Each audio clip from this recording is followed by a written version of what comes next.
Good evening दोस्तों। CD are के Saini BEd classes में आप सभी का हार्दिक स्वागत है, अभिनंदन है। हम अध्ययन कर रहे हैं अधिगम के लिए आंकलन। देखिए, जो आपकी बीएड सेकेंड ईयर के अंतर्गत अधिगम के लिए आंकलन पेपर है, इस पेपर के तहत आज की जो हमारी क्लास होगी, इसमें हम आंकलन के वर्गीकरण के प्रकार, देखिए आंकलन के वर्गीकरण के कितने प्रकार होते हैं, किस प्रकार उनको वर्गीकृत किया जा सकता है और वर्गीकरण करने के पश्चात उनके कौन कौन से प्रकार हैं, उनके कौन कौन से आंकलन हैं, कौन कौन से परीक्षण हैं, इनके बारे में इस क्लास में हम अध्ययन करेंगे। तो सबसे पहले देखिए, उद्देश्य के आधार पर, देखिए जो आंकलन होता है उस आंकलन का वर्गीकरण उद्देश्य के आधार पर, यानी कि यह पहला वर्गीकरण है कि आंकलन का वर्गीकरण उद्देश्य के आधार पर किया जाता है और उद्देश्य के आधार पर आंकलन का वर्गीकरण करने पर देखिए इसमें कितने प्रकार के आंकलन चलते हैं। लक्षणात्मक आंकलन, रचनात्मक आंकलन, निधानात्मक आंकलन, योगात्मक आंकलन। देखिए, जो उद्देश्य के आधार पर जो आंकलन का वर्गीकरण किया जाता है, तो ये चार प्रकार के आंकलन होते हैं और इन चारों आंकलनों का अध्ययन हम अलग अलग क्लास में अलग अलग वीडियो के माध्यम से करेंगे। इसके बाद उद्देश्य के आधार पर आंकलन का जो पहला वर्गीकरण है, इसके बाद दूसरा वर्गीकरण है क्षेत्र के आधार पर। देखिए, आंकलन का वर्गीकरण के जो प्रकार है उसमें दूसरा प्रकार है क्षेत्र के आधार पर।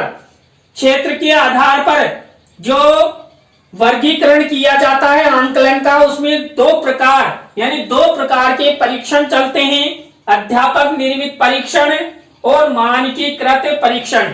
देखिए, अध्यापक निर्मित परीक्षण कौन कौन से होते हैं, ये किस तरह बनाए जाते हैं, इनके क्या मानक होते हैं, इनकी क्या माप होती है, इनकी क्या वैधता होती है, इनके बारे में हम जब इनका अलग अलग विस्तार से अध्ययन करेंगे तब हम आपको बताएंगे कि मानकीकृत परीक्षण क्या होते हैं।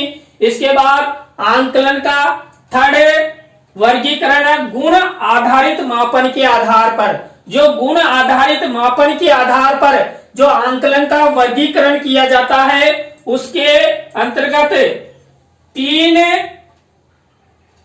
परीक्षण चलते हैं, उपलब्धि परीक्षण, अभियोग्यता परीक्षण, मनोवृत्ति परीक्षण। तो इन के बाद देखिए चौथा होता है संग्रहित सूचनाओं की प्रकृति के आधार पर। देखिए, जो आंकलन का चौथा वर्गीकरण होता है, चौथा प्रकार होता है, वो होता है संग्रहित सूचनाओं की प्रकृति के आधार पर। संग्रहित सूचनाओं की प्रकृति के आधार पर इनके अंतर्गत कौन कौन से आंकलन, कौन कौन से परीक्षण चलते हैं।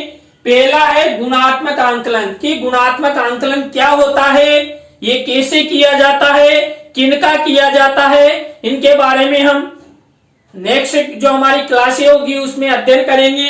इसके बाद है परिमाणात्मक आंकलन। देखिए, परिमाणात्मक आंकलन क्या होता है, किस तरह इस पर छात्रों का प्रयोग किया जाता है, इसके माध्यम से छात्रों का आंकलन कैसे होता है, क्यों किया जाता है। इसके बाद देखिए, जो आंकलन का पांचवा वर्गीकरण है वह है प्रत्युत्तर के तरीकों के आधार पर। देखिए, प्रत्युत्तर यानी कि छात्र जब अध्यापक द्वारा प्रश्न पूछे जाते हैं और छात्रों द्वारा जो उत्तर दिए जाते हैं, उस प्रत्युत्तर के तरीकों के आधार पर जो आंकलन का वर्गीकरण है, आंकलन के प्रकार है, वो कौन कौन से हैं। पहला है मौखिक एवं लिखित परीक्षण। देखिए, जब हम प्रत्युत्तर देते हैं तो मौखिक रूप से प्रत्युत्तर देते हैं या लिखित रूप से प्रत्युत्तर देते हैं। इसके बाद चयन एवं आपूर्ति परीक्षण। देखिए, प्रत्युत्तर के तरीकों के आधार पर दो प्रकार के परीक्षण होते हैं मौखिक एवं लिखित परीक्षण, चयन एवं आपूर्ति परीक्षण। इसके बाद देखिए छठा वर्गीकरण है व्याख्या की प्रकृति के आधार पर आंकलन का वर्गीकरण। देखिए व्याख्या की प्रकृति के आधार पर जो आंकलन का वर्गीकरण किया जाता है उसके कितने प्रकार है।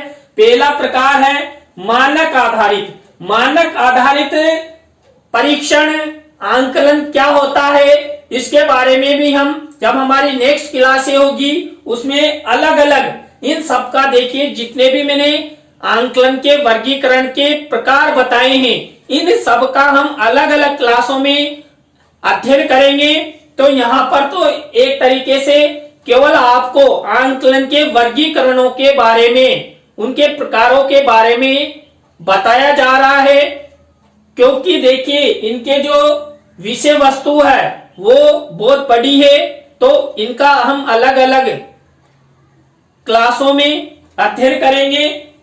इसमें व्याख्या की प्रकृति के आधार पर मानक आधारित परीक्षण होते हैं, निर्धारित मापदंड आधारित परीक्षण होते हैं। कि निर्धारित मापदंड आधारित परीक्षण कौन कौन से होते हैं, कैसे किया जाता है। आज की क्लास में हमने आंकलन के वर्गीकरण के प्रकारों के बारे में अध्ययन किया और इनके बारे में हम अलग अलग कक्षाओं में अध्ययन करेंगे।